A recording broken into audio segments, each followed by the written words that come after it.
This might be the end of Hasan Piker.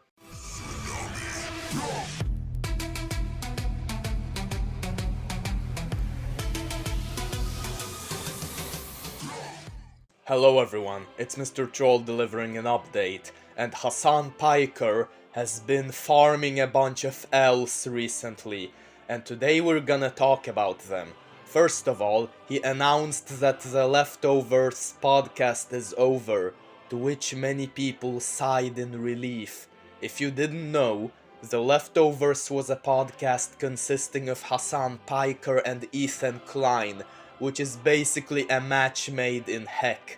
Those two are infamous for possibly having the worst takes imaginable, and those two decided it would be a good idea to talk about the Israel-Palestine conflict. That's right, those two clowns wanted to talk about one of the most sensitive and complicated subjects currently happening in the world. Those two clowns. One of them is a massive hypocrite who wants to tax the rich people, but he's rich himself and he does not tax himself, and he is a socialist and a Twitch streamer at the same time, and Twitch is a capitalist platform. The other one claimed Mr. Beast was awkward with women, even though he has had two, not one, but two beautiful girlfriends in his life. Talking about the Israel-Palestine conflict is dangerous, because if you make one little blunder, you may accidentally offend someone. It's one of the most controversial topics in this day and age, and talking about it is like surgery. You need to use the best tools and use them with the best precision imaginable.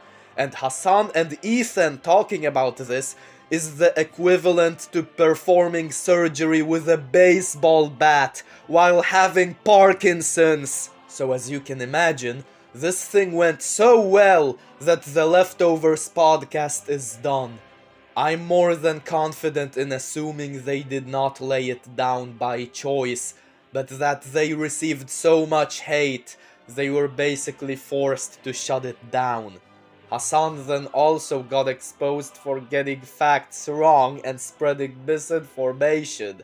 I mean, take a look at this. Twitter video went viral, 8 million views, showing a Palestinian kid get yelled at by Israeli police.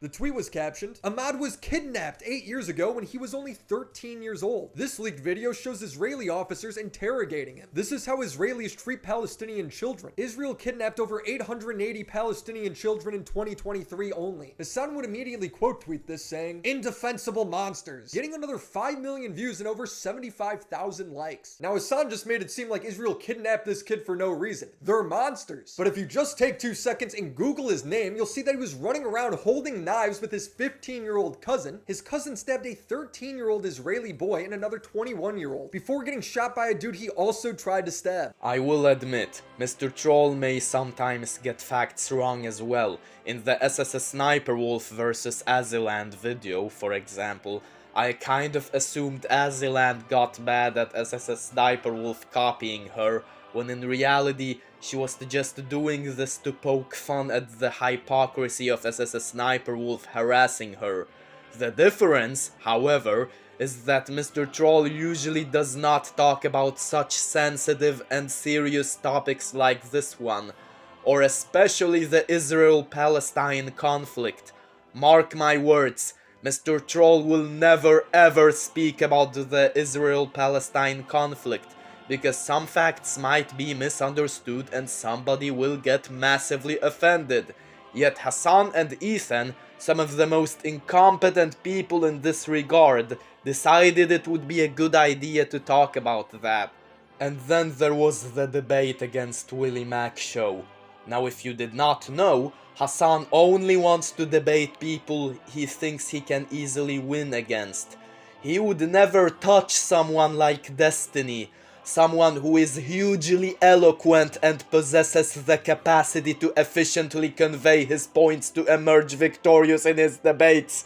No, Hasan is a coward, and he only chooses to debate people he thinks he can win against. because he wants to look good. So he begged Willie Mack Show for a debate. And guess what? He lost! Even Willie Mack Show managed to roast the shit out of Hasan. This is the equivalent of constantly challenging someone who is smaller and weaker than you to a fight, and then losing the fight to said someone. It is massively pathetic. And if that wasn't enough, Hasan defended Pokémone's overpriced cookies. So the problem with Pokimane was that you can buy other cookies, which basically are the same as Pokimane's, but for a much cheaper price. So Hasan claimed that the reason why Pokimane's cookies specifically were more expensive was that they were being sold by a famous influencer, in this case Pokimane, and therefore had some kind of influencer tax that made them more expensive. And someone commented saying, Hasan defending expensive influencer cookies while hating on capitalism is such a Hasan thing to do. Which is something I agree with. He claims the rich should be taxed and that everyone should live under the same circumstances. And yet he claims the famous people, who are rich, mind you, are allowed to earn more money by selling their products rather than being taxed and living under the same circumstances? Like, what? Someone else commented, clown, clown, and clown throughout. I can already come to the conclusion that Hasan is 1000% in the wrong, and I will continue to progress in my life as he tops his dumb choices with even more dumb choices. Yes, and that's exactly why I think this might be the end of Hasan.